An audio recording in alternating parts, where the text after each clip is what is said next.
Umushyitsi mukuru wa mbere twamuhaye karibu n'umwuka wera. Umwuka wera niwe mushyitsi mukuru. Nimubyemera? Uyu murimo utangira Eric yarari twari kumwe icyo gihe dutangira iyi groupe itangira. Iteraniro rya mbere ryateranye n'abantu batarenze bane. Ariko umunsi wa none igitaramo kiritabirwa n'abantu bavuye mu ijana. Rero turashimira Imana ikomeye cyane kuko umugambi wayo ari muremure. Ahari umuntu yibwiraga ko ari ibintu byarangirira hariya, ariko umugambi w'Imana kuri Rama wari muremure cyane.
Imana rero ari nanya nibuze ejo nzasohokamo hano nsubire mu buzima busanzwe, ariko kandi ndashima Imana ko ndi mu buzima busanzwe.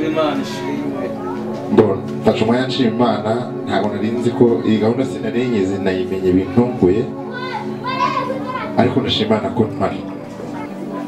Ndashima Imana muri aya magambo dusoma muri Yeremiya igice cya 33 umurongo wa 11 ngo aho hantu hazongera kumvikana ijwi ryo kwishima n'ijwi ry'umunezero, ijwi ry'umukwe n'ijwi ry'umugeni, ijwi ry'abavuga bati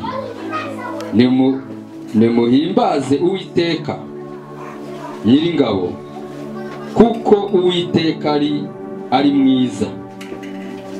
Haleluya.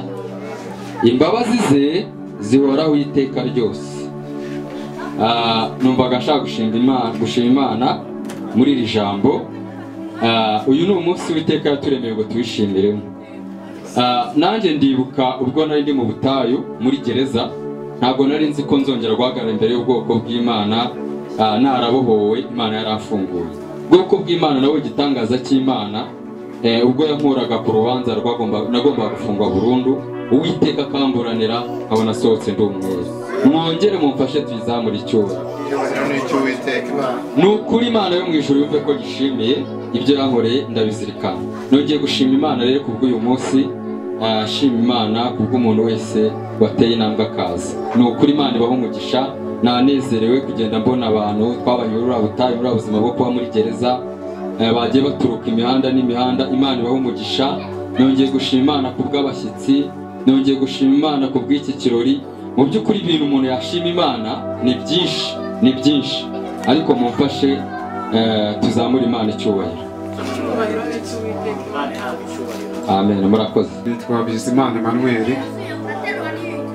ndi umusore Yesu yagiriye ubuntu. Kare naje kuvuga ngo mvuka Rama, ndi umuyobozi ntabyemeye neza ariko niho mvuka kuko niho nabereye mushya, niho naherewe. Mbese ni byinshi sinzi uko nabivuga. Niho nahohokeye, mwarimu wanjye arabizi, Eric arabizi. Gusa ntabwo byari byoroshye. Nageze hanze, navuye hariya imageragere. Ngeze hanze Imana yari yarambwiye ati genda ujye kunkorera, ujye kuvuga ibyo nagukoreye. Ariko nageze hanze ndibagirwa. Amen. Ngeze hanze ntabwo nagiye kwisayisha mu bibi, ahubwo nakunze amafaranga, nibagirwa umurimo wayo, ibyo yambwiye ndabyibagirwa. Uyu ni umunsi wa gatatu mvuye hariya hakurya iwawa, naje ejo bundi ku wa kabiri maze y'umwaka. Ndifuza yuko ibyo twakora byose ariko twashyira imbere agakiza Imana ikabubyumva. Nk'uko nabivuze rero, uyu ni umudamu wanjye, baba mwabonye n'umuryango wacu. Nshimye Imana yabanye nanjye muri ruriya rutayu. Nagiye aribwo nkimara kurongora, uyu yari akiri umugeni.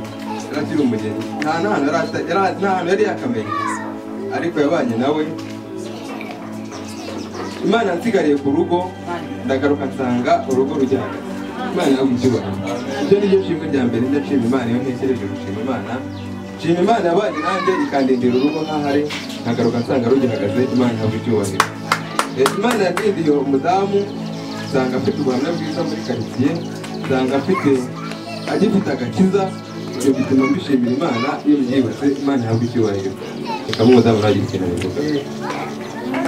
Amen.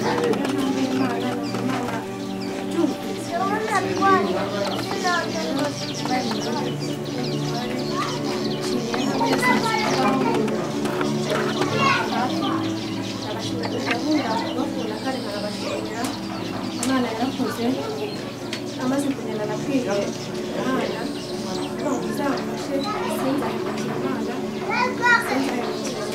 sinzahemukira Imana, Imana yavuganye nanjye ndi muri gereza muri Rwagasabo, irambwira ngo mwana wanjye ibyo nkora ubu ntubizi ariko uzabimenya hanyuma. Mu by'ukuri ntabwo ndekereza ko napfa, ntabwo njya mbirekereza n'ubuzima. Imana yanyigishijemo ibintu, kandi Imana imwe muri gereza yampaye umurongo wo kugendera. Ndabishimira. Ndashima Imana ko yamvanye ku myaka 8 n'imiliyoni 3 z'amafaranga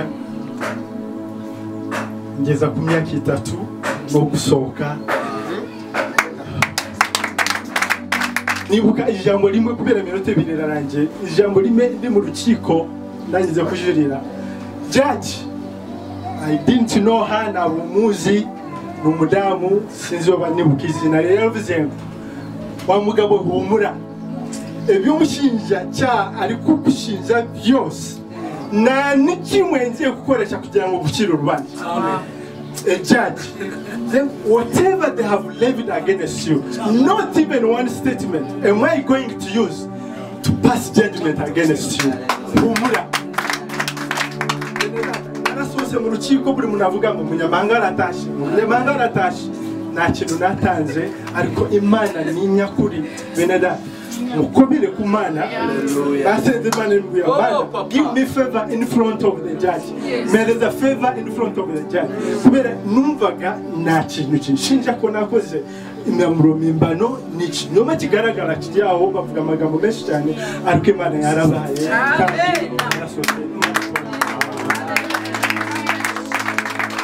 Uzafata akabaraga tuzabe turi kumwe, sinzagusiga. Nta muntu uri mu rugo wundi ndagusiga witabweho nawe. Ubwo twazanye n'ubundi ndi mu akabaragari gake, kwari ukoroherwa, ariko ndashima Imana ko Satani mukojeje isoni, nkaba ndi hano imbere yanyu nshima Imana ko imbaraga nazibonye nkaba nongeye guhagarara hano nshima Imana. Imana muyimbere Imana icyubahiro.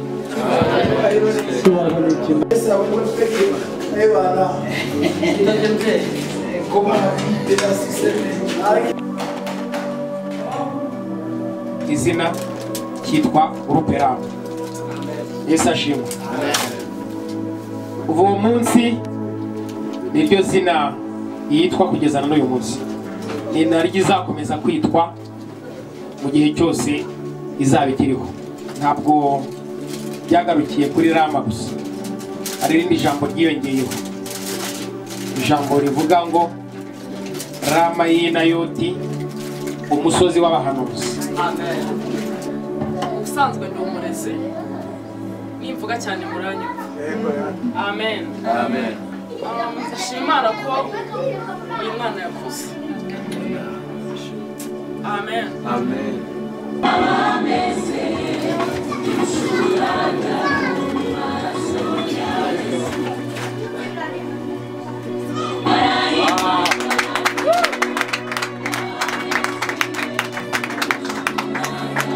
uyu nguyu vizioneri wa Rama Group, iyi group turimo.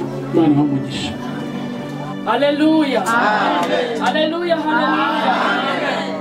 Umuririmbyi yararimbye agace gato k'indirimbo, abarimbaga bagezeyo baragwiriye, abandi nabo bari mu nzira. Iyo nta bandi bari mu nzira ntabwo tuba twateranye. Yesu abaha umugisha. Amen. Rama, happy birthday Rama, happy birthday Rama, happy birthday Rama. Makuru meza nuko ijuru ryatumanuriye batatu. Ijuru ryongeye gutangaza ko bicaranye n'abanyembaraga. N'amarambye ngo ntuzongere kwibara mu banyantege nke. Uri umunyembaraga wiruha. Nakenera amina y'abanyembaraga biruha.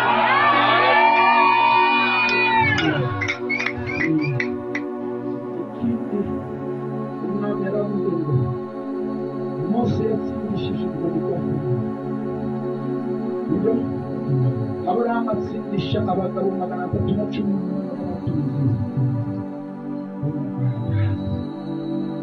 Abantu benshi bafite ibyo bagiye batsindisha. Dawidi yatsindishije ibuye, ariko iryo buye ayanga kuryita ibuye, aryita izina ry'Uhoraho. Imana irambwiye ngo nimba Gideyoni yaratsindishije ikibindi, ngo namwe mugiye gutsindisha ibyo abantu batatekereza ko bo mwatsindisha. Kandi Imana irambwiye ngo nkubwire, ntuzongere kwibarira mu mateka yashize, kuko hari ibintu bishya Imana iguhaye. Hari abantu bashya Imana ikugejejemo, hari amashimwe mashya Imana ikugejeje.